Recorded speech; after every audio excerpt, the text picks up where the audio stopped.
Welcome to another episode of Pound for Pound Box Report, episode 316. I am your host, Michael. Joining me this week, Gayle from Communities Digital News, Daniel from the Inscriber. Daniel from the Inscriber and For Boxing News. What's going on? My bad. I've been doing shows and whatnot. And A yeah, my lot of apologies. shows in a row. A lot of shows Yeah, in a row. what's going on, everybody? What's going Hey, on? it's a quickie turnaround. We're right back at it. Short week of boxing, and we're in. Right. Hopefully, fingers crossed, we'll have another guest coming on. Join us later on in the show.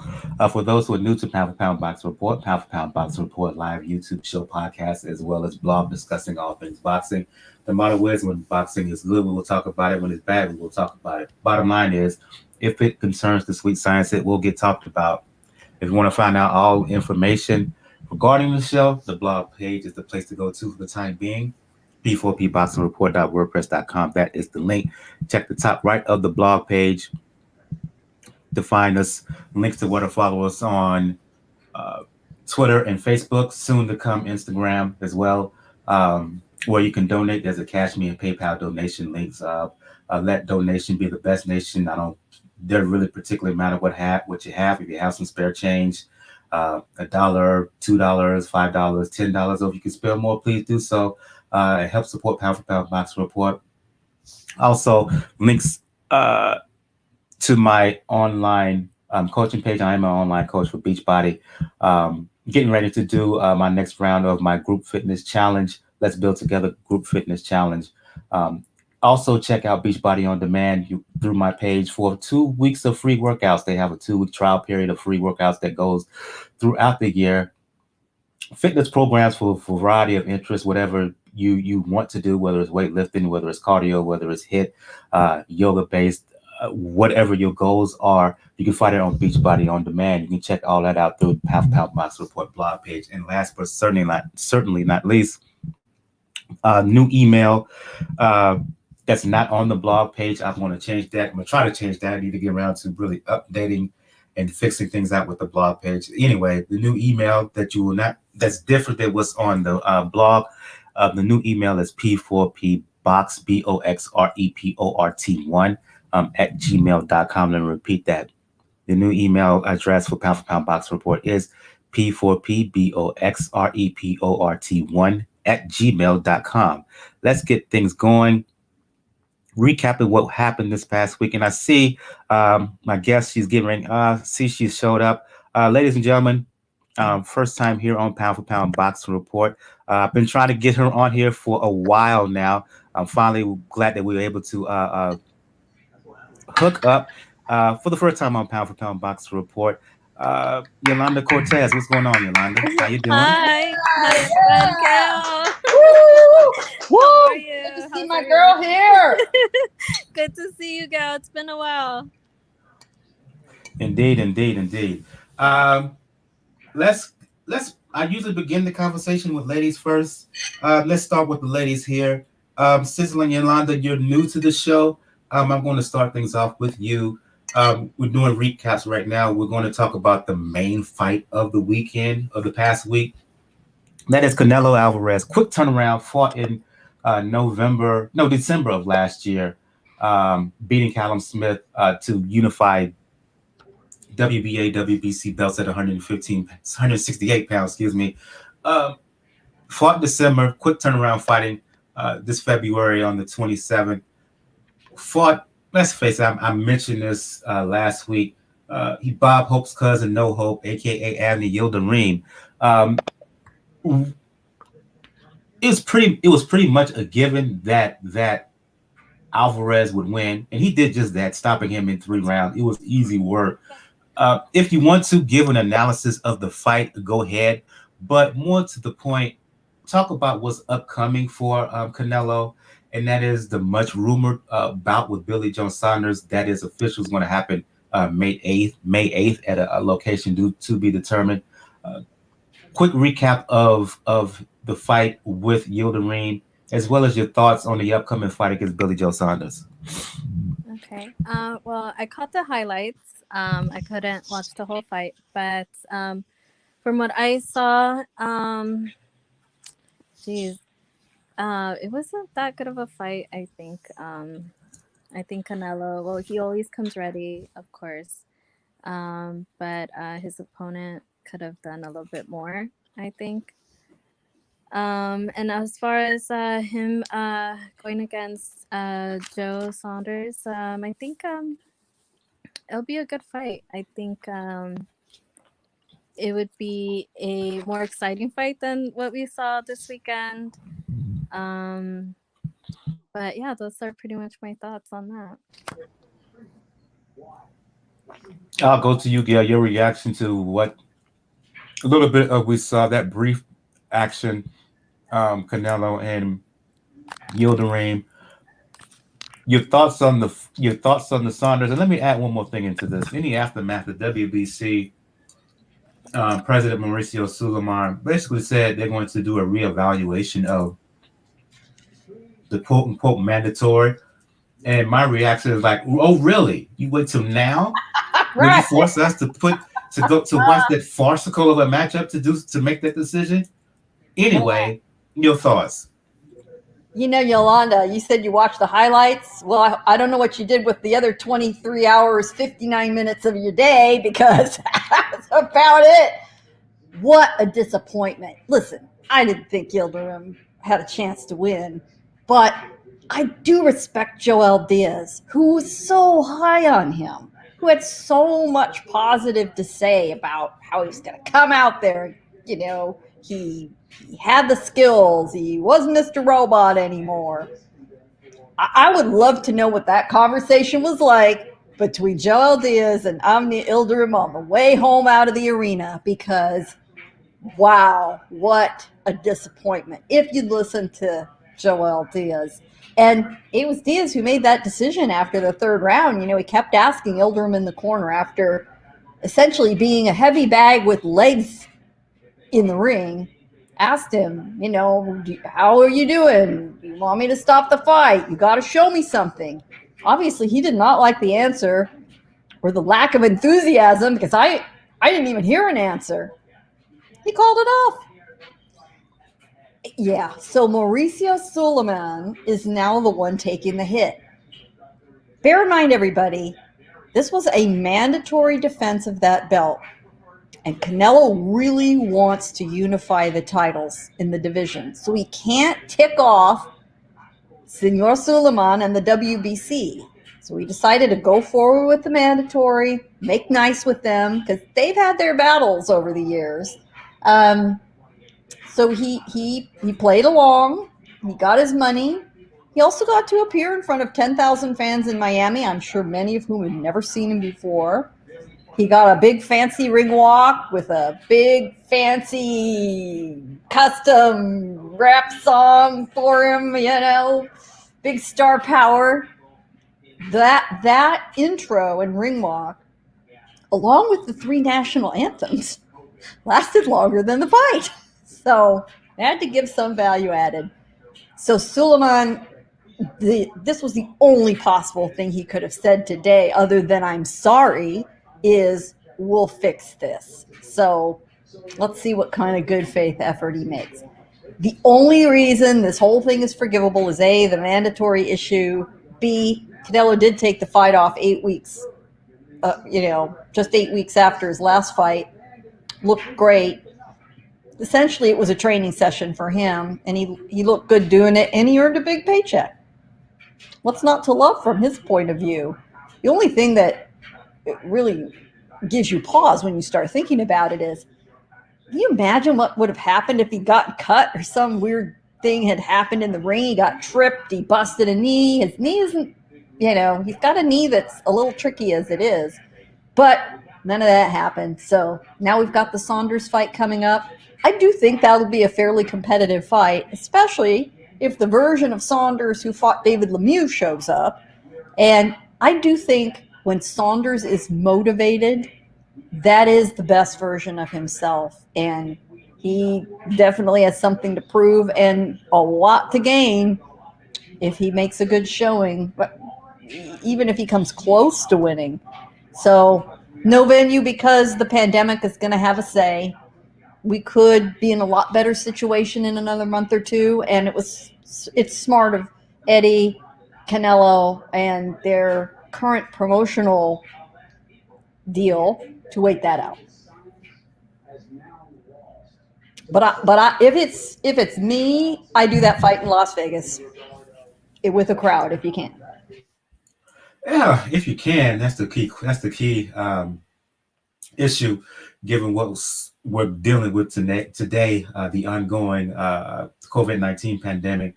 I'll go to you, Daniel. I say this a bit facetiously. Isn't it nice, Daniel, how Gayle talked about how she was disappointed in terms of Joel Diaz, who was trying to praise Yildirim. To me, that's called selling wolf tickets, because anybody with a brain knew that Yildirim didn't have no chance. I love you, Gayle. Bless your heart. Your reaction to what you saw, Suleiman's reaction to the fight in this quote unquote investigation. I'm probably using the wrong word, but still, he's going to take a further look into the mandatory. Again, you wait until now. Really, sir? Really? Well, there's a lot to digest, unfortunately. When it comes to this fight, first I'm gonna give an endorsement to the good friend of the program, Now to Boxing, when he put it out on Twitter, that this was a great commercial for Yildirim brand heavy bags. Because Canelo showed off that they can take a lot of punishment before it ultimately ended the fight. And when it comes to Joel Diaz, I think he genuinely believes what he says when it comes into his fighters, but he's a realist when he's in the ring. Like, if he sees that you don't have a chance, he's not going to give you one if you don't actually give him the effort to, and you did not give him the effort whatsoever. And that stoppage, you could have stopped it in the third. You could have stopped it during that knockdown. It probably wouldn't have not done anything whatsoever as far as how we perceive the results. But it's a quick night for Canelo. He doesn't exert a lot of energy. Now we move on to the next scenario, which you have to see how that shapes up. Now, as far as the WBC goes, we already have a mess when it comes to the lightweight division situation, where they try to say Ethiopian Lopez is a unified champion, but like you might say, you view, and a lot of people view, Devin Haney as the actual WBC lightweight champion. You have that happening. You have the whole franchise tag scenario that looks like Suleiman keeps making up the rules as he goes along. And not to mention the little hype train that he keeps going on that no other sanctioning body luckily is jumping into with this whole Bridgerweight scenario. So it's not exactly has been an exactly banner months for the WBC. So this should not surprise anybody that's going to be investigation. Unfortunately, even if it would have been a scenario where, let's say, for example, if Callum beat Canelo, Yildirim would not have been a worthy mandatory. The only reason now you're coming up into it is because, A, this got put on pay-per-view, well, the zone and a high audience. B, you got put into a market that's not used to your bullshit in Miami. And C, you have to do this against a person that is, for all intents and purposes, and I'm sorry, Anthony Joshua fans, but Canelo Alvarez is the main draw in boxing today. And there's also somebody that has openly said that he will drop your belt if he doesn't think you guys are doing business with him properly. You have all of that against into it. Will it actually come through? I don't know. That's the bad part of it. I don't know. Maybe just got to change to see which count gets which funds for the sanctioning fees. But it's not a good look for WBC. And but it's going to take a lot of times to change it because right now in the super middleweight picture, you have one fight happening that was weird, and then you have another fight happening for a title eliminator for something that you're probably not going to see for a while. So I feel bad that we had to see that. I feel bad for the fact that Canelo had to pretty much waste 9 minutes of his time. But hey, on to May, on to Billy Ho, if Billy Ho does not pull a Billy Ho. Oh, Billy, aka Billy Ho, he will come up. He will because it's Canelo, because it's the fight that he's wanted most. He's gonna be there, right? Now, that stunt that he pulled hours after the fight on Instagram with that little outfit, which I refuse to describe because no. Just if you don't know what I'm talking about, just check out his IG and you can see for yourself because I refuse to decide because NO, capital NO, and all the exclamation points, right? But he's going to be prepared, right? He's going to be prepared for this fight. He's going to bring his best. When you basically put it out there in the atmosphere that you want this guy, and you let it be known that you want that this is the man that you want to fight, man or woman, and you're solely focused on that, you're going to bring it, and he's going to do that. Will he win? That's to be determined. But I don't think he's going to F this up. Not this time. In terms of the fight against Yildirim Canelo, let's face it, the best part of that fight was the post-fight when he told those two kids, hecklers, to get out the ring. For those who didn't think Canelo didn't know any English, he showed you that he knows English and maybe a little bit more English than a lot of us think based on what he told those folks and how he told them to get out of the ring. Want to give a shout out to Darkness Has Fallen, who's checking us out live on YouTube. In terms of the fight coming up between Canelo and Billy Joe, we don't know the locale, but I'm going to read a comment, push the comment here for everybody to see. He says Canelo versus Saunders in Las Vegas at the Las Vegas Radium Stadium. Watch it. It's going to happen because Canelo recently got a promoter's license in Las Vegas. There you go. I'll go to you, Gayle. Quick comment on that. Quick reaction. Love it. Absolutely right. Good call. And what a great way to initiate that stadium with its first combat sports event. And that's also a little bit of a FU to Dana White, who thinks he owns combat sports in Nevada right now. One final thing, and I go to you, Daniel. You're from the 305. Based on your peeps and your contacts still there, have you been able to reach out to them and get their reaction to how the events went in terms of Canelo fighting in Miami? From what I've seen, from what I've heard, it's been a very, very, very festive atmosphere. It's true that we in Miami, we know how to throw a party. And a lot of the contacts that I talked to say like this, no matter like what the fight was, this had a big fight feel, which the city doesn't have a lot of as far as like when it comes to combat sports. Most of our big events have been mainly in the front of team sports, where there has been NBA finals or when the city hosts the Super Bowl. But this, in this particular area where you have the stadium, Hard Rock Stadium, which is still difficult for me to talk to. I still call it Joe Robbie in many ways. But that stadium, it was good. It was renovated. And you have, I would say, like as far as sports-wise in Miami, you have an optimistic tone. The Miami Heat are getting back on track after what the pandemic has done to them this season.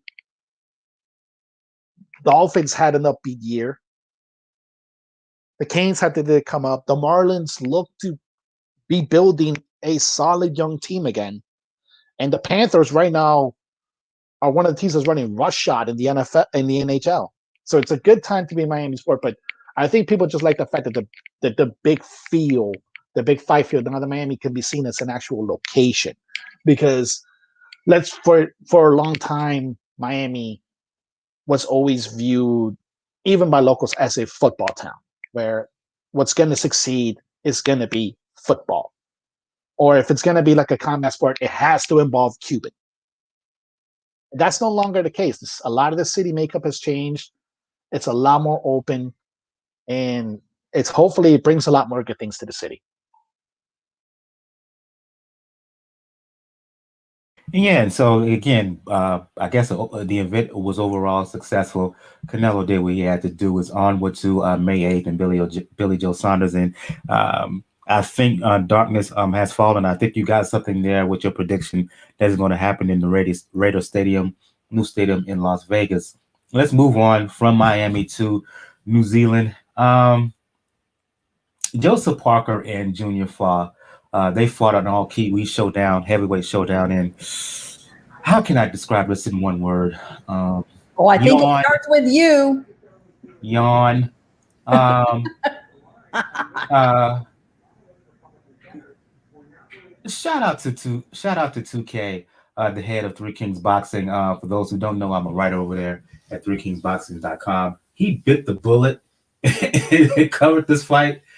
He was up early in the morning to watch this fight, and bless him, because if you ever need a cure for insomnia, just try to watch that fight in its entirety, because I don't know what in terms of Parker. He won by decision, right? The cards were probably wider than they should have been, but I go to you, Daniel, if you was able to see the fight. My argument is, my question is, I should say, is Joseph Parker regressing as a fighter? A lot of holding in this bout, no consistency at all from either men. Surprisingly, Parker wasn't consistent. Um, no real combinations noteworthy, and it was just disappointing overall, particularly on the part of Parker, who's a skilled guy, a former champ, and you would think with him being ranked, being conceivably close to a world title shot, he would be more impressive, but he just was not. Again, is he regressing as a fighter? Yes, I actually stayed up for this fight. Mike, I did not go to sleep, unfortunately, because it was pretty close. I wish I did, though. I wish I did, because that that was not a good fight. It is very, very rare, and if you were able to see the setting, it was kind of like a dinner theater for the top row. A lot of dinner tables going into it. There were drinks all around. The card overall wasn't that good. Like the main undercard, yeah, we can't. We made a Chappelle Show skit out of that thing. The people that I was talking to, but it's very tough when you get a fight, people live and whole drunk, and then at the end of it, everybody looks sober. That's what that fight was, unfortunately. And we don't know if it's just the fact that these two know each other well. The broadcasting made it a point to point out that they fought 4 times in the amateurs. They split each of them too. I don't know if it's mainly that,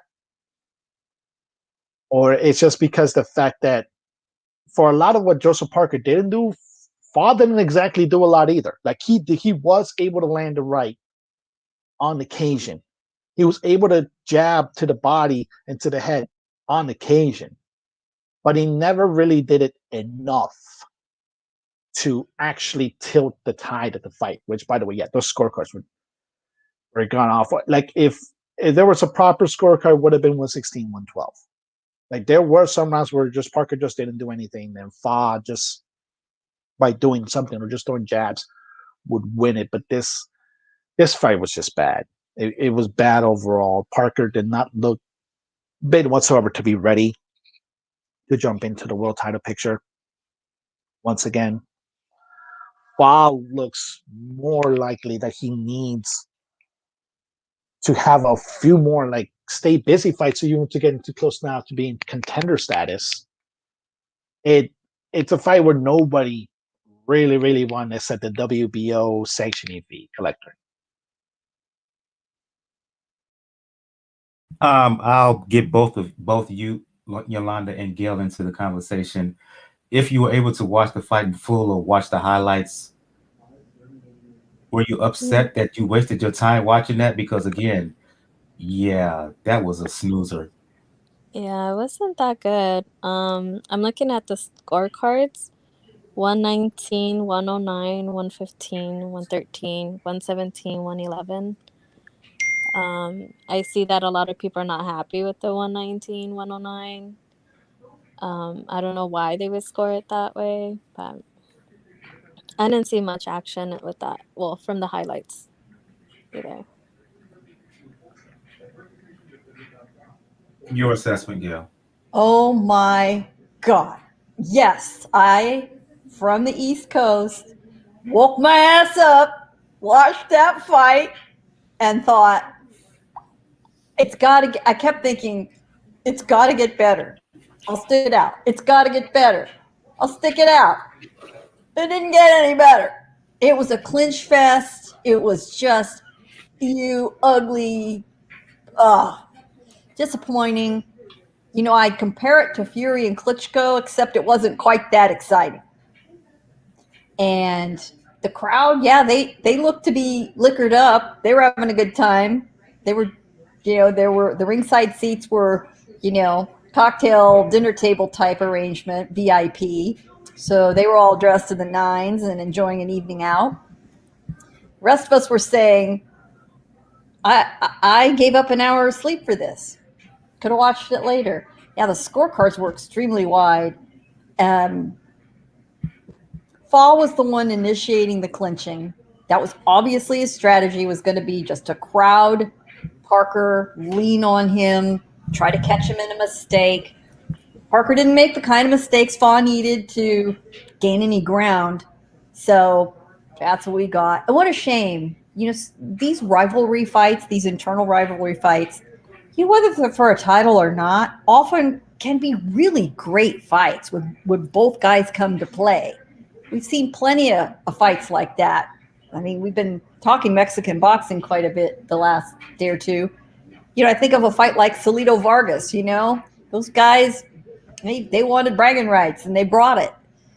This one didn't really inspire anybody except the people who were sitting in the fancy seats with their cocktails. So, but it was a great event for New Zealand. They got a lot of guys on the card. It was virtually an all domestic card. So good for them. They got to stage it with a big audience. They have full audiences in New Zealand, 12,000 seat capacity, although they're going to have another shutdown. So they got this in just in time. And it positions Parker to be a legitimate opponent for one of the guys just below the top tier. It looks like it's going to be Derek Chisora. I would really like to see him fight Alexander Usyk, but we'll see how the chips fall. Whoever he fights next, he has to do better than that. He didn't do himself a favor, any favors, in giving a good impression to say, "Hey, I'm ready for a world title fight. Hey, I'm one of the elites in the heavyweight division." No, sir, you're not, based on that performance. And I'm questioning you. One, I'm giving you side eye for the way you fought. Two, I'm questioning your ability after that fight, because that ain't the wave. It ain't the wave at all. One more fight to talk about in LA. Anthony Durrell fought a guy by the name of Davis. It's supposed to be a WBC eliminator, quote unquote. The fight ended in a draw. And I'll ask everyone here if you want to give you a quick analysis of this. If not, I can understand. My issue with this, and I wrote this for Three Kings Boxing. I wrote a personal piece about this because I wasn't able to see the fight live. While I read some stuff online on a Twitter thread about how people were more, and people were surprised by how well Davis fought, my thing was, okay, he was still a pretty nondescript opponent. He wasn't an A-class fighter. He wasn't even a B class, B level fighter, C level moderate at best. And yet Dirrell had to go the distance with him and wasn't dominant in any way, right? Even though from what I read on the thread, people thought that Dirrell won by anywhere from 2 to 4 points. Still, you supposed to dominate a guy like this. You supposed to stop a guy like this. He was on the verge of putting himself in a position to fight for a title, and yet he dropped the ball. What does this say about Anthony Dirrell, folks? What it says is not complimentary at all. You're absolutely right. It was another ugly, non-entertaining fight. You know, and in this case, a draw was fitting because there was just so little about this fight to enjoy. I think Dirrell needs to give some serious thought to where he's going from here. He's becoming barely a gatekeeper at this point. I don't know if this is really an accomplishment for his opponent or not. Only he can say that, and deep in his heart, he knows. They are lucky that most everybody else was paying attention to the Canelo fight, as disappointing and as short as that was, or they'd gotten up too damn early to watch Parker and Vaughn. Nobody was up late watching anything. Any word on this? You have anything else to add? Daniel, Yolanda, do you want to move on?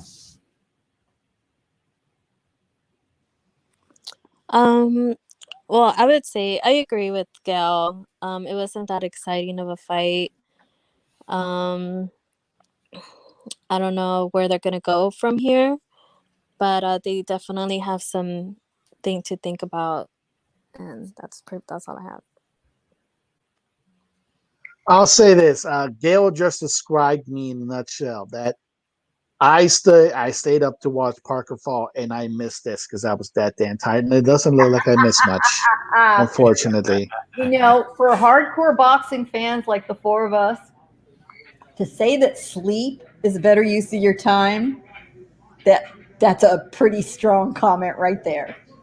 Yeah, and I feel bad for the Dirrell though. I feel bad for him because this is the thing. He has gone through some wars. We know the fights that he had with Bika that were really, really tough for him, and then it's just been a downhill slide since then. I always feel bad when I think about the Dirrell brothers. Like if I always said, if you can combine them into one fighter, you would have a hell of a fighter. But each one has attributes that the other one does not, and it showed from what I saw in this fight. And I feel bad for him because it was a title shot, but it does open the way for Bandera Roja. It makes his path to Canelo a little bit clearer.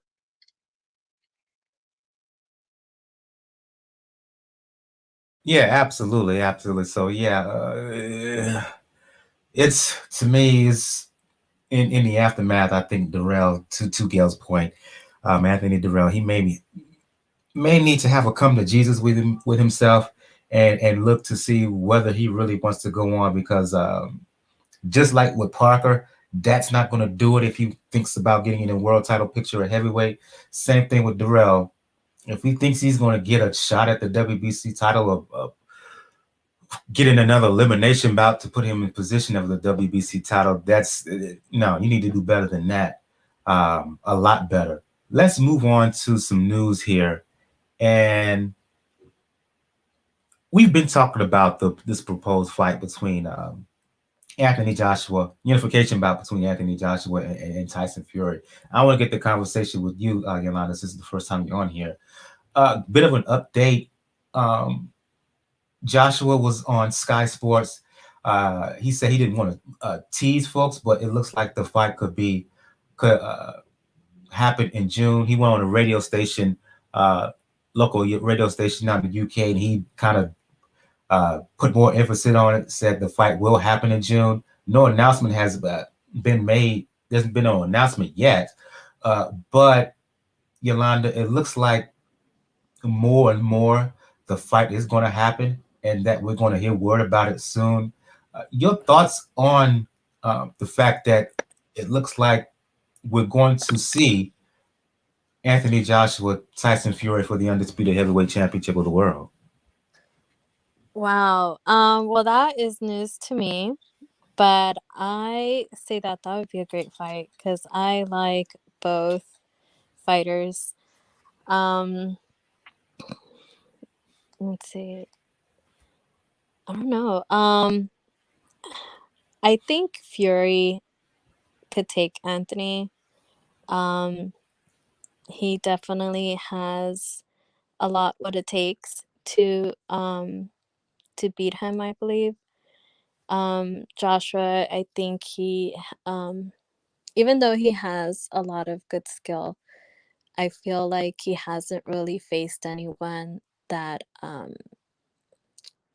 could actually challenge him. Even though Andy Ruiz did challenge him a little bit and surprised him, I feel like the next opponent, someone like Fury, could challenge him to a whole different level. I'll go to you, Daniel. Joshua wouldn't go to the lengths of saying what he said on, I believe it was yesterday, in terms of the fight. If there was not a high probability that it's not going to happen again. Looks like for once, this is going to be a reality. Your reaction? I am a lot more pessimistic about the scenario than you guys are, unfortunately, when it comes to this. Between the constant shipping back and forth, between Fury and recent videos looking like he's actually probably going back to the NFL draft. Maybe he wants to cover Tua Tagovailoa, be his left guard. Between that and just the overall sluggish pace, and not to mention the new bad blood that Bob Arum and Eddie Hearn have had, thanks to the Teofimo Lopez first bid. I grow pessimistic this fight is happening. I understand Joshua has to say it.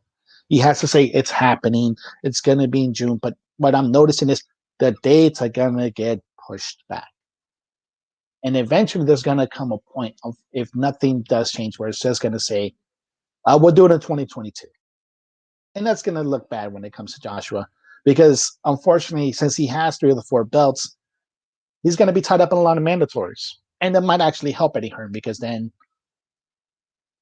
you can move along. Maybe you can do a rematch with Parker, which Parker gave Joshua a little bit of trouble, not enough. You can pair him up with Usyk, that winner Usyk Joyce, which would likely be Usyk, which is the fight that you wanted to do anyway.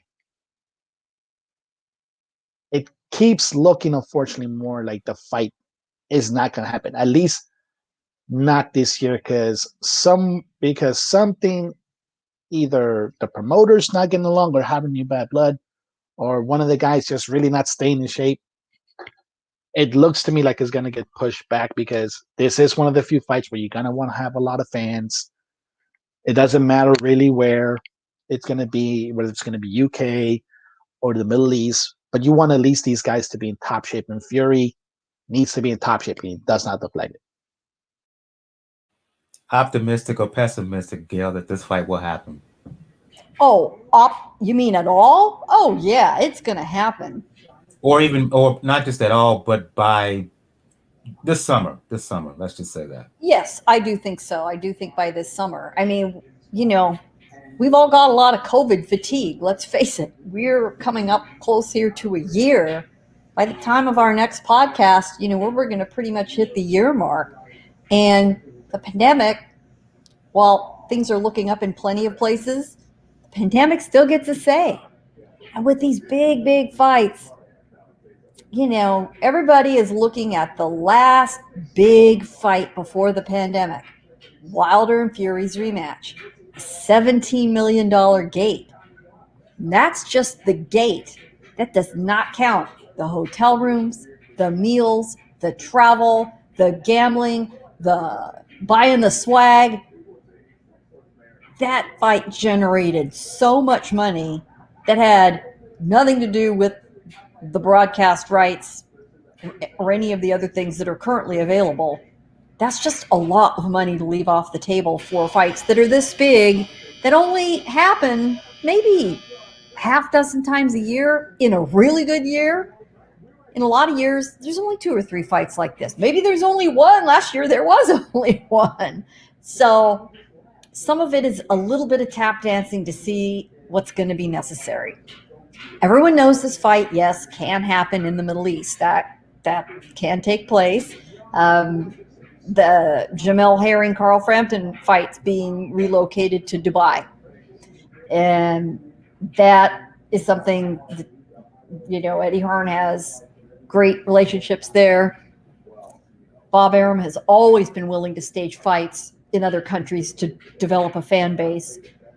It's just a matter of, do they really have to do that and give up the gate and all the ancillary money that goes with it? And it's just, it's a lot to leave off the table. And if they've got the motivation because the fighters aren't quite ready, even more reason for them to sort of slow roll this thing. It hangs up a lot of other plans in the heavyweight division. It's just sort of like everybody else's plans hang on Canelo, from middleweight to light heavyweight. Everyone just sort of stands around waiting for Canelo to decide what to do. And up at the high end of the scale, heavyweights, same thing's happening here. But I'm not concerned. The fight's going to go on. It's going to happen. I agree with you all. Let's just hope both men are in the shape of their lives for this fight. Yeah, I too think it will happen. Too much money, too much investment, long term, because this bout was being they agreed in principle. Shoot, June of last year, you can't put that out there and the fight not ultimately happen. So I think it will. I'm gonna be optimist here and say it will happen in June, July. Both guys want it, I believe, and I think they're sincere in their want for it. And I think from promotional sides, it's been pretty positive for the most part. And fingers crossed, everything will be resolved. All I's dotted, all T's crossed, and we will have some kind of announcement soon. More heavyweight news here, and this new development broke really shortly before we begin things on air, and that is, and I'll go to you, Gayle, because you've been talking about this fight, been wanting this fight for a while now. That is former unified heavyweight champion Andy Ruiz finally returning to the ring. All Mexican American matchup against Chris Arreola. The fight's going to happen April 24th. Locale to be determined. You've been calling for this fight, Gayle. Your reaction to it's finally going to happen? I cannot wait. Hey, I get it. I get what it's about. I get what level it's at. I don't care. I love it. It's got to be in Southern California. I know my buddy Yolanda agrees. She's seen both these guys in the gym. She knows the scene. Yes. We got to have all the friends there. It's like the biggest club fight you could possibly make, like the hugest club fight. And please, we've all been so hammered this last year by the COVID, especially in Southern California. The boxing gods, I beg you, we deserve it. Please put this at StubHub. I beg you, please put this fight at StubHub. Outdoors, hopefully the pandemic will allow. Oh my God. This is like the heavyweight version of Salido and Vargas. Bring it. Can't wait. I'll go to you, Yolanda. Let the beer and the enchiladas and the paquitas flow. If it happens out in LA or even Las Vegas, for the West Coast crowd, the Southern California crowd, the Mexican American crowd, this is A1. Yes, I agree with Gayle. And yes, please, boxing gods, bring boxing back to LA, because I am so jealous of everyone else getting boxing. but it's got to be in driving distance, Yes. from everyone in Southern California. Now, if we've still got maybe restricted attention Hmm. or restricted audiences, attendance, I want to say. Yes. I Yeah. mean, even San Diego. Why not? Well, hey, I would love that. But you know what could happen? We have had a fight in the Bank of California Stadium. I don't know if that would work, but it was a great venue. Top Rank put a card there. It was loads of fun. It was headlined by Emmanuel Navarrete. That was a good card. The other thing they could do, hey, we're talking about Allegiant Stadium. Yeah. Put it in the new SoFi, or the new, what's the name of the new stadium there in Inglewood? Is it the SoFi Stadium? I don't know what it's called, but yes, it's huge. It's huge. It's super accessible. It's more in the southern part of LA County, right there next to the Forum. Yeah.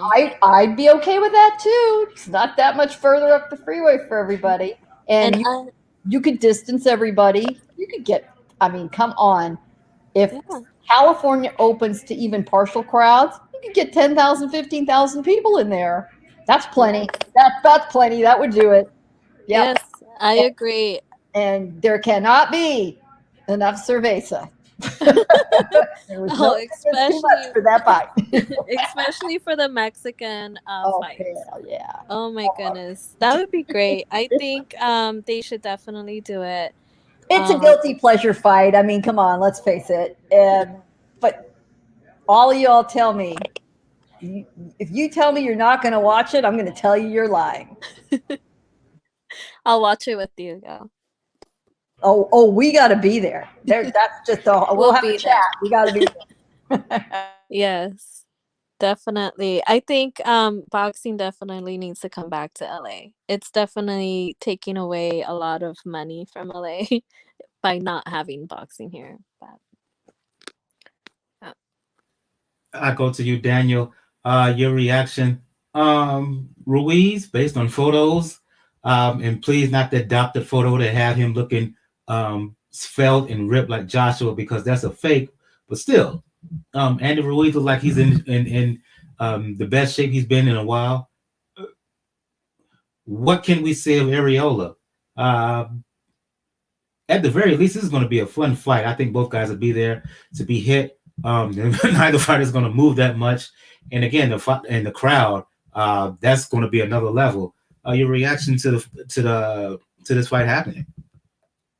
First, the only venue that is worthy of this Cholo Street fight, which we need to call it the Cholo Street fight, is StubHub. It is the only logical one. It is the only place, because StubHub magic is still real. I don't give a damn what you call it now. It is the StubHub Center. It is real. It is, and so they could bring out the best in that area. And it's nice for it. In one area, it's nice for Chris Arreola because he has tried so hard. I'll admit, he has tried so hard to really get back into some level of contention. Like, we knew he wasn't going to beat. I think it was Vladimir. I keep forgetting between it was either him and Vitaly that he fought, where he hurt his hand, and he didn't want to quit. Like that ain't a lot of respect. I saw him in 2007 out here on Long Island.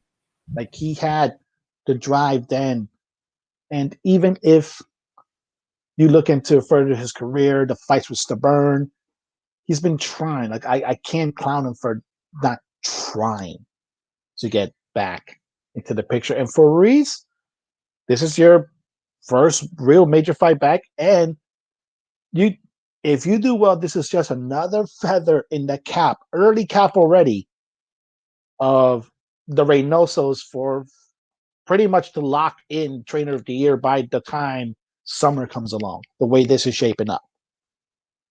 Because he does look to be in shape, and with Andy Ruiz, he is at least world champion caliber.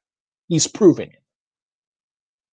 So it's just a step of getting back into the picture, building yourself up again, and either position yourself to fight Joshua again, which you could just call it a rubber match. It would be fair to call it a rubber match. Or make enough buzz, make enough noise that forces Bob and Al to sit down on the table and put you and Fury against each other. Because that fight would be very, very interesting to me, as far as height and the far as Reese's quick hands versus somebody like Fury. So that's going to be an interesting to me. What's going to factor it. But let's just enjoy it, folks. It's going to be a Cholo Street fight. Bring the food trucks out. Bring the carnitas, chorizos. Hell yeah. Like, you got to have the abuelitas with the tamales. No, enchiladas.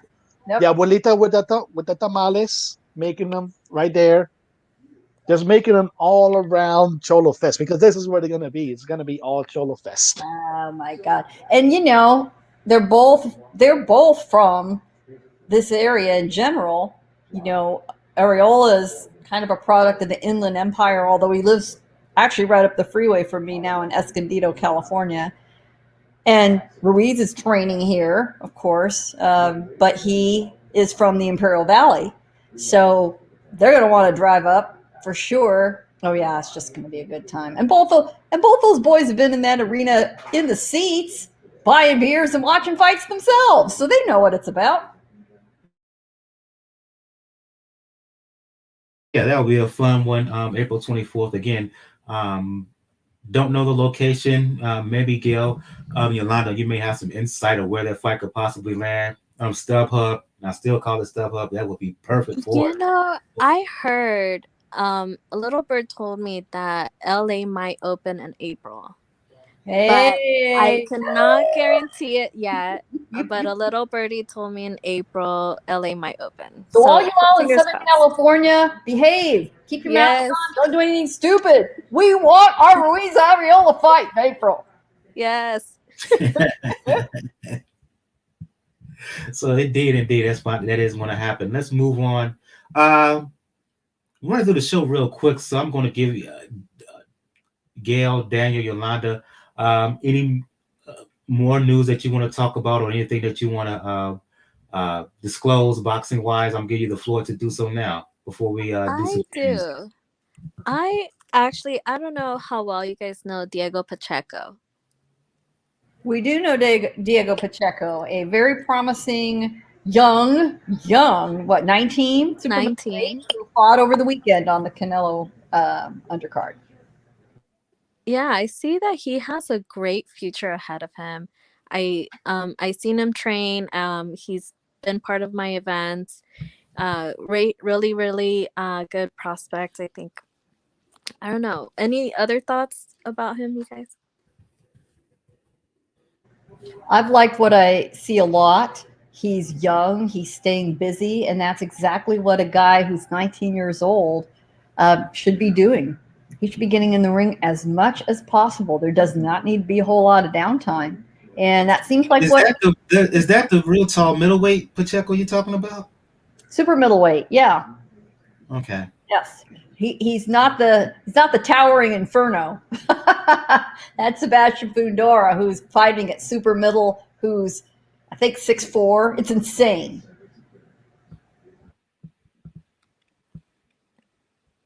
Yeah, I think over the weekend he fought someone about his size, but he's definitely 6'4". Yeah, we have quite a few of these tall kids fighting, pretty low for their size weight divisions with, a whole lot of moving up to be done. And if they progress and learn and do well in the lower weight divisions as they move up, we're going to see that next generation coming up, say, into the super middle, light heavyweight, even potentially for some of them heavyweight division. But that is way off. We can enjoy them now while they're learning their craft. Daniel, Gayle, any other news developments you want to talk about that took place this weekend or last week? Well, heck, if you didn't see it, and I only saw a little bit of it, and you get another chance down the road, one of the things that DAZN has been pretty good about is offering international broadcast rights. It doesn't cost them a lot, and they're at odd hours. If you ever have the chance to catch a Frank Warren produced Fight Night Kazakhstan card, those things are a blast. Yeah, they're way early in the morning. They're not as early as a fight from New Zealand, though, and they're a lot of fun. The only other news item, since we kind of got a Mexican Warriors theme going on here tonight, is apparently Chavez Jr. has asked for a rematch with Canelo. Nope. Just throwing that out there, man. And let the trolling begin. Damn it. I was hoping we would avoid this. I really was. Damn it, Gayle. Had to do it. Had to mention it. Go ahead and look it up. I think it's being reported by World Boxing News, maybe Boxing Scene, a few other folks.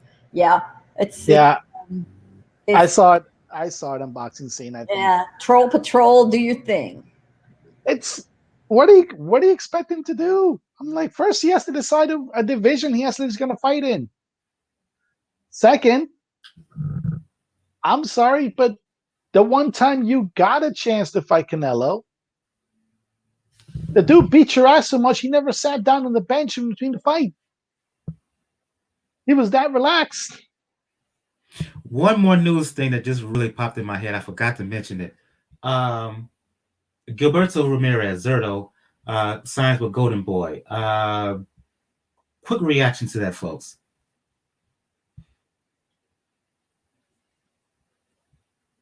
Okay. I think I was not going to hog the podcast. I think it's a good move. Certainly Golden Boy's got space on its roster. I think the tone of the announcement was a little over the top. He was the guy they'd been waiting for, dreaming of all this time. I'm not sure that anybody believes that. But there's nothing wrong with them picking him up. They don't have a whole lot of other guys in the upper weight divisions. Let's see what Zurdo has to offer. They are very good about getting their guys hooked up with the right talent, with the right coaches. They know all of the top trainers in Southern California. Let's see how they help him progress if they can, and see what can be done with him. He's got loads of talent. He just doesn't seem to get his complete act together. It's just been rough. So I think it's a good move overall. Te lo mandé tu email. Mute your mic, Daniel. I hear you. Sorry. I'll go to you, Yolanda. I know this is okay. They signed, but this is not exactly going to pick up the void left by Canelo leaving, right? I know Zurdo is ranked number 1. I forgot which section and body at 175. I think WBC. My question is, what magic can Golden Boy really make with Zurdo, particularly given how he can be, I'll put it politely, inconsistent in the ring. He's not necessarily a cash cow. He doesn't necessarily fight in the style that captivates the fans. What magic do you think Golden Boy can do with this guy? Oh, geez. I don't know. I feel like when someone's inconsistent in the ring, what other people could do can't really make much of a difference if that person's being inconsistent. So I don't know. So it's a decent signing at the end of the day. I just don't think personally it's going to make that many waves. It's not like people are calling for this guy, and I guess they can put him in a title position because he's number 1. But overall, my attitude is pretty meh in terms of this signing. I'm not moved by it that much. Not moved by it much at all. It's not so much that it has to be moved by it, but unfortunately for Zurdo, what has happened is it has now been proven to him that he does need an actual promoter to go in line. We know there were the issues with Top Rank and trying to market him, because when Top Rank had him, they tried to position him as the next Canelo.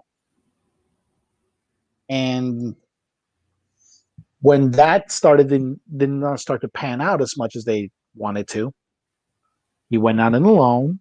He even looked like he was going to go to PBC for a little bit. But he wound up doing it on his own, and unfortunately, it didn't work. For all intents and purposes, it didn't work. You need a promoter that knows what he's doing, and say what you want about Oscar and Golden Boy when it comes into certain situations, like comes to Canelo. They know what they're doing as far as matchmaking. They know what they're doing as far as putting guys in tough fights that can make you a fan-friendly fighter. Because when you look at charisma, he has it. Like, he has charisma. Like, you can tell that this guy's marketable.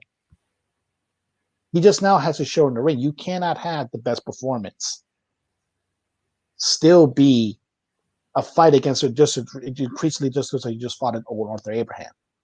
Because it just keeps looking like Wilder. Like, his best performance was against Stavern. And that was his first chance at the title. You can't have that and not be expected to win, especially when you're in the weight division, when you're near the weight division of Canelo. And between Golden Boy probably still trying to get some of that Canelo pie, and some of the stories that have been around involving Zurdo and Canelo, there's something to be made there, but you just have to position it correctly.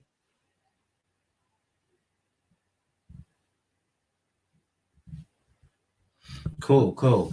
Let's move on to preview some fights. I want to focus on one main fight, I should say. And we're going into some women's boxing here.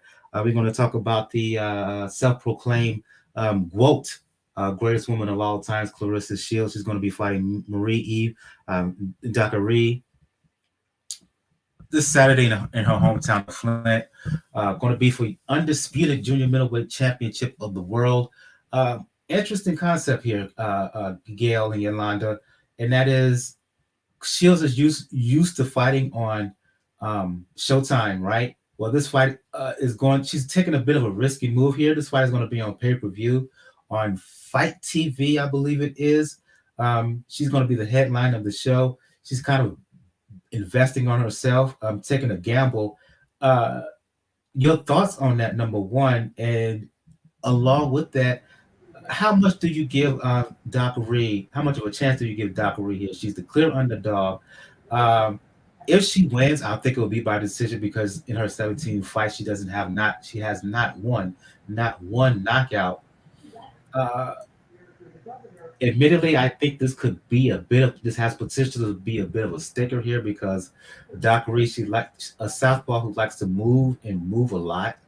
And going against the naturally bigger and stronger Shields, I think she's going to use those legs and use her height and her reach to try to avoid the strength and the power of Shields. So thoughts on the fight and thoughts on Shields taking a bit of a risk here, banking on herself, not going the safe route, fighting on the Showtime or whatnot, but instead going on pay-per-view. Well, Claressa has been real irritated with Showtime not making her a fight. And Showtime has got to wage, how much money to spend on a fight headlined by Shields without an audience. Again, it's this whole issue of the pandemic making the economics much more difficult. And she is having trouble finding opponents. So she finally said, all right, you guys aren't going to put me in the ring. I need a fight. And you're right. She decided to bet on herself. So she is staging this as a pay-per-view. She does not have an outrageous price on it. It's $29.95, and it is a card of all women's bouts. Now, that is a little bit risky because you're going to have an audience interested enough, not just in Shields and Eve-Dicaire, but also the rest of the card. And there's some decent fights on there, but there are no household names, even for a lot of hardcore boxing fans on that card. It's taking place, though, in Flint, Michigan. So it's in Shields' hometown. That is the first time she's competing in her hometown. They've tried quite a few times to stage fights there, and they've had a few things go sideways. Eve-Dicaire is going to be an interesting opponent. She is Canadian. She has 17 fights. She's undefeated. She has no knockouts, however, and she trained up until age 34, I believe, as a she's been a martial artist, karate. So she became a black belt in karate and a 5-time karate world champion. And when she hung up her black belt, she turned to boxing to see, let's see what I can do here. So she's had a few years in the ring, notched a lot of wins, no knockouts.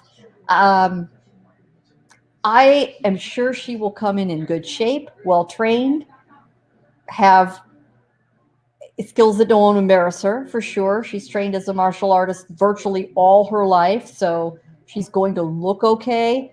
I think Shields will use every skill and every trick she knows. She's going to be bigger. She knows how to box. She knows how to bully. She'll pull out whatever it takes to win. And backed by a hometown crowd. I don't know how many people are allowed. I assume there will be at least a small gate. So Shields could do okay with a little bit of a gate and a little bit of a pay-per-view and not lose money. What she has to be real careful about is the appearance of lowering her value if not enough people buy the pay-per-view. I give her a lot of credit, though, for banking on herself. If she wants to talk big and get mad at Showtime about not making fights for her and take her fate into her own hands, I give her a lot of credit for giving it a try. I think a lot of fighters find out promoting a fight is a lot harder than it looks and a lot more expensive. But I don't think she'll have any trouble in the ring.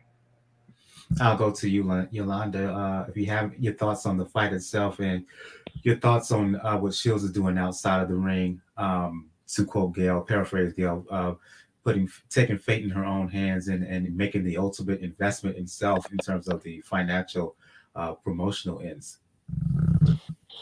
Well, I agree with Gayle on a lot of things. So first, Shields is taking a gamble with the money aspect of the fight, especially because it's an all-female bout, and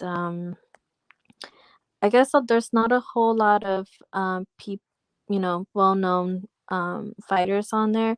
I interviewed Noemi Bosques.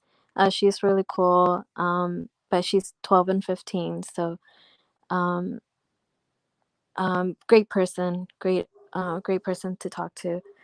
As far as the Shields fight, I posted about it on my Instagram, and I got a lot of DMs from people saying that they wouldn't buy the pay-per-view because of her attitude. So I don't know how well she's gonna do. I mean, I don't know how many people think like that. But then again, I agree with Gayle that she won't have a trouble in the ring. So I don't know how well it's gonna do, to be honest. Quick follow up: what is it about about her attitude that they said they didn't like? They just said I didn't really respond or entertain the comment, but I got a few comments saying that that they didn't like her attitude. So I don't know exactly what they mean by that. I don't know if it's like a a personal thing. I don't know, but that's what I've heard. And yeah. Well, you're getting a lot of sexism too over Yeah. this. Yeah, she's brash. Yeah, she's outspoken. Yeah, she thinks she's the greatest of all time, greatest woman of all time. You know what? There's a lot of fighters that talk big, that yak it up, that believe in themselves, that are men, and they get a little shade, but they don't get anything like the shade Claressa does, as if it's unladylike or something. She's a prize fighter. Please. This is what they do, men or women. You either like it all the way around or you don't like it all the way around. If you think it's okay for the men to do it and not for the women to do it, you need to have some thinking. You need to sit down and think about why it's okay for the men who hit each other for a living and not okay for the women who hit each other for a living. Okay, who's being more outside of themselves, her or Teofimo, since he beat Lomachenko? Yeah. Okay. Adrian Broner. Come on. Broner still has a legion of fans, and look how he behaves. Claressa at least stays out of legal trouble outside the ring. She isn't going clubbing and getting in fights. I mean, she isn't constantly in court owing people money. So come on. Yeah. I think and that's how I take those kind of comments, because women have the stereotype of how they should be, same thing with men, but we're in a world where things are different. There's more things that are acceptable for women to do or behave, and I feel like it's unfair that they made those comments, but I get it that there are people who do not like combat sports in general. Don't like it, don't like boxing, don't like MMA, none of that. You know what? That's okay. It's absolutely okay.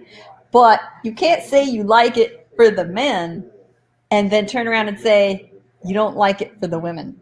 I have a problem with that. Equal opportunity for athletes of either gender, as long as the skills are there, as long as they devote seriously to the craft and they're not just playing around. Great, good for them. I think you have a hard time finding somebody today, in today's world, who would say out loud, well, I like watching men's tennis, but I hate the women. I don't think women should be playing tennis. Excuse me? I don't think you'd hear that anymore. So those of us in combat sports have a bit of catching up to do. And I'll say this, you hear a lot less of that in MMA. And I'll just say, I think it's because the audience is, for the most part, a lot younger. I'll go to you, Daniel. Excuse me. I'll go to you, Daniel. What say you about all of this? Well, first, it's good on Clarissa's show for just making a risk, betting on yourself when it comes into this, knowing full well that there are going to be people, both fan base and, let's face it, there are some media members. I'm not going to name names, but there are some media members who are gleefully waiting for Claressa Shields to eat humble pie as far as what the figures are going to be in this. But the fact of the matter is, she's actually doing something. She's not sitting around waiting for somebody else to do it. She's not pulling an Adrian Broner, like Gayle mentioned, not pulling Adrian Broner, or he's pretty much begging Showtime to put him in fights so he can stay out of legal trouble. She's doing it herself. She's basically saying, you don't want to put me in fights? I'll put myself in a fight. And in the ring, she is not going to be any issue. She pretty much is going to be the best fighter right now, or at least among the best fighters. There are some cases from 154 to 168. She's probably still the best fighter in all three weight classes. So it's good when it comes to betting herself. We know that the figures are not going to be good. We know the gate's not going to be good. But then again, you can pretty much throw a mulligan at this because of the pandemic. A lot of events you can throw a lot of mulligans into because of the pandemic. She just needs to handle it. And Gayle does have a lot of point when it comes into how much, in many ways, it's being more accepted in MMA for women to fight in that area. But then we also know that they've actually gone into focusing on one person. Like for a long time, it was disgraced actress Gina Carano, and then it went to Ronda Rousey, and then from Ronda Rousey now to Amanda Nunes. Boxing hasn't had that with somebody that's serious. We've had novelties, and in a hint of seriousness, as far as we can think of it, as far as novelty, somebody really taken seriously. Even though there are some really good fighters, people like Christy Martin and Mia St. John, and then you go into the Layla Ali's, but then you just had this unfortunate gap where we see Cecilia Brack as the best women's fighter probably for last decade or so, and barely nobody knew her. And the time that you introduced her to American audiences was in a lackluster performance, and what turned out to be, for the time being, the last HBO boxing card. So that's a lot of catching up that boxing needs to do, but good on Claressa for doing it. She's not going to have the much trouble in the ring, and no matter what the figure says, you can say, I bet on myself. I put my money up. And she'll probably say, and I'll do it again. Yeah, I'm not upset at what she's doing here. If she can't get the fight on Showtime, and she wants to fight. She is arguably too. She is the most well-known fighter in women's boxing, if not the number one pound for pound, and certainly number two. She's not just a fighter; she is a brand, if you will. And she has to keep herself out there. She has to keep herself active. And why not take this kind of risk? And if it comes off well, she could become her own self-contained unit entity long term, just like Canelo is on the men's side to a certain extent. So all praises to her. How much of a chance Car has, that's unknown. She's the underdog, as I said before. She should win, and she should win rather comfortably. I just think that the Car is going to make her work a bit. I believe it will go the distance, but at the end of the day, for me, I think you'll see Claressa Shields become undisputed 154-pound champion, just like she was at 160 pounds when she soundly defeated Christina Hammer. And I think, just looking at the docket, no real other significant fights of any note. There are fights, but really not much to pay attention to.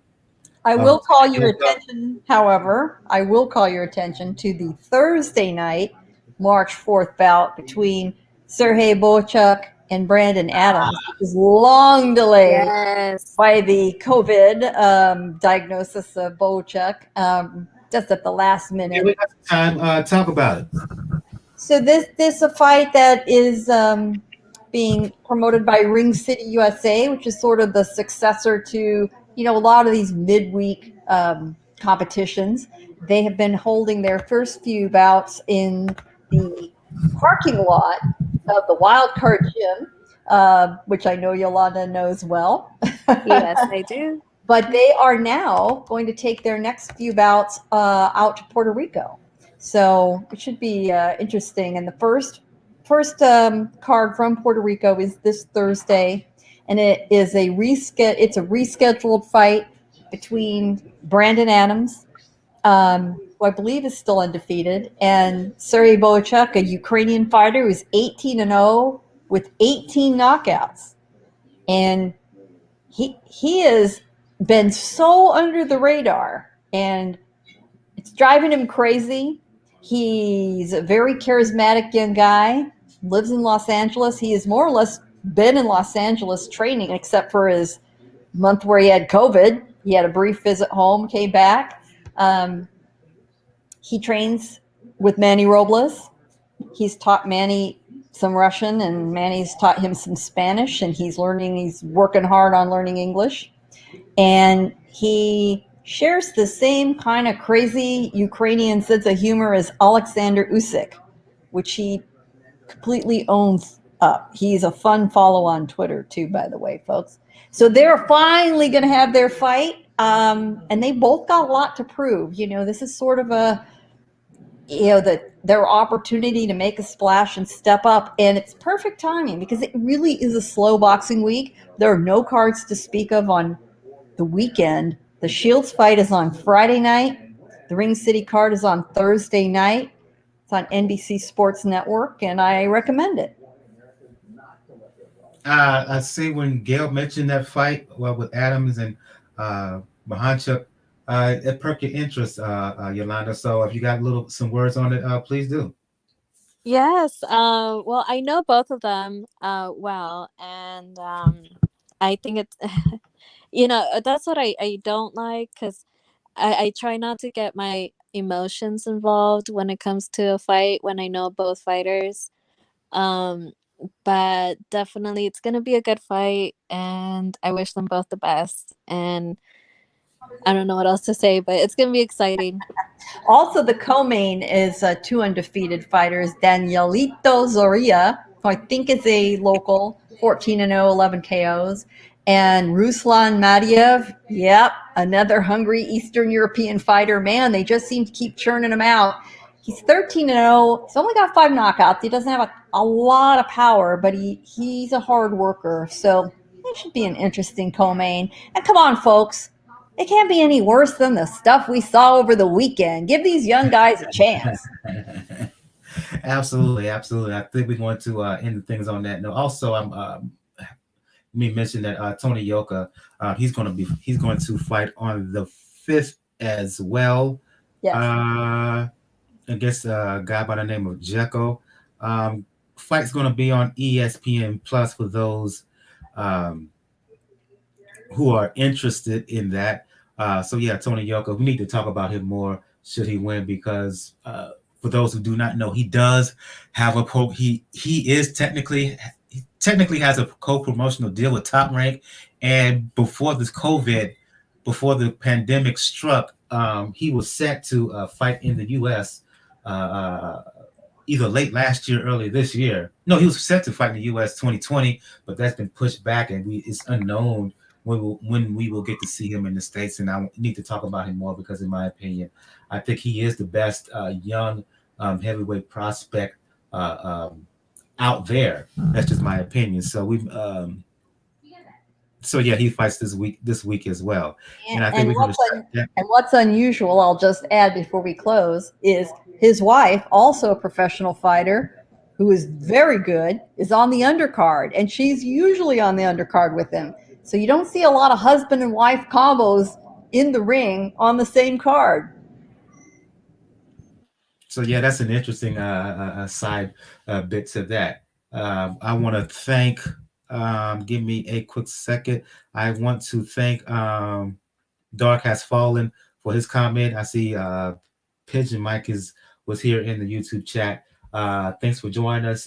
If you like what you heard, either live or you like what you're hearing, for those who will listen to the show later on YouTube, please make sure to hit that like button. Please make sure to hit that subscribe button.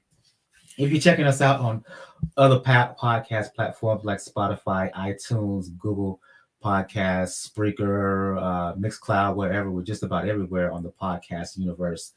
Anchor as well. Please make sure to subscribe there as well. If you're on iTunes and Spotify, please make sure to comment, leave a review. 5-star reviews on iTunes will get read throughout the show. I'm going to go to the panel here. Begin the show with ladies first. Going to end the show with ladies first. Since we began starting with Yolanda, going to go to her. For those who want to check you out, talking boxing or anything else, I see your platform, Pure Heart Boxing. Let the folks know where they can find you, and tell the folks what Pure Heart Boxing is all about. Yes. Well, you could follow me at Yolanda Cortez Official on Instagram and Facebook and all platforms, actually. And you could also follow me at Pure Heart Boxing on all platforms as well. And you'll see my work, my interviews. I focus on amateurs as well as pro fighters and I report on their stories and their fights coming up, and that's pretty much it. Thank you for having me. Indeed, indeed. And make sure to stay on after we close things down. Got something I want to ask you about. I go to you, Gayle, for those who want to talk the sweet science, for those who want to talk media, because you do teach and train, and you do media training on the side, or for those who want to check out the next time you're on TMZ, because you're on there every 2 weeks. Let the folks know where they can find you. Looks like we'll be on Wednesday again. TMZ Live, baby. Check it out. In the meantime, you can read my boxing columns on Communities Digital News, which is COM, COMM, Digi, DIGI, News, comdiginews.com. And last but certainly not least, Daniel from the Inscriber. For those who want to talk the sweet science, for those who want to talk the NBA, especially when it comes to the Miami Heat, or for those who want to check you out on Twitter, counterpunching and pot-shotting fools who talk ridiculousness, let the folks know where they can find you. Yeah, so you can find me on Twitter, RAWKZ99. Jim is always into it and definitely trying to catch up a little bit of this fights. And we'll see what's going on when it comes into other sports, because All-Star Weekend's supposed to be next week. And yeah, it ain't looking too good. And let folks know where they can find you, where they can check out the next episode of 4 Boxing News. We were supposed to have it yesterday. Unfortunately, something did happen personal, like I said, my cousin's side of the family that I had to pay attention to. But we're gonna hopefully try to make it this week, and probably the weekend going along to it, because oh man, yeah, there's a lot to talk about. Indeed, indeed. For those who want to talk music, sports, fitness, you know what it is with me on Twitter, Brother JR at Brother JR76. As I said at the beginning of the show, you want to check out all the information regarding Pound for Pound Boxing Report. The blog page is the place to go to. P4P boxingreport.wordpress.com is the link. Check the top right of the page where you can find us on Twitter and Facebook, where you can donate. The link to my online fitness coaching page. Yeah, that's it. Episode 316 is in the books. Again, I want to thank those who checked us out on live YouTube chat. On the next episode, we will do a recap of Shields and Eve-Dicaire. We'll talk about Tony Yoka. And just send me a reminder. We'll talk about that Thursday card in Puerto Rico. And we will do a preview of really, really good pay-per-view card that's happening in Dallas, Texas, headlined by the highly and much anticipated rematch between Juan Francisco Estrada and Roman Chocolatito Gonzalez, who I'll say, I'm not going to say where, but I had the pleasure of talking to this past last week on Friday night. I had the pleasure of talking to him. Not the only one. Right. So I had the pleasure of talking with him. He's fighting Estrada. That second fight on the undercard of that. The rematch between Jessica McCaskill and Cecilia Bragas for the undisputed welterweight titles, women's undisputed welterweight titles, and a pleasure here is Hiroto Koiguchi. I believe is making his U.S. debut, his first time fighting in the U.S. He's defending his WBA junior flyweight title against a Mexican fighter by the name of Vega. So that triple header, that's going down in Dallas, Texas on DAZN. Also that night on the 13th, David Benavidez is going to be fighting Ronald Ellis on Showtime. And so we'll talk about all of those fights. Again,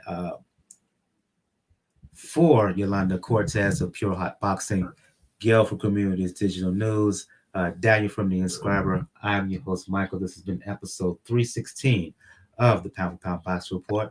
We will see you next time. Everyone have a good evening. Good night.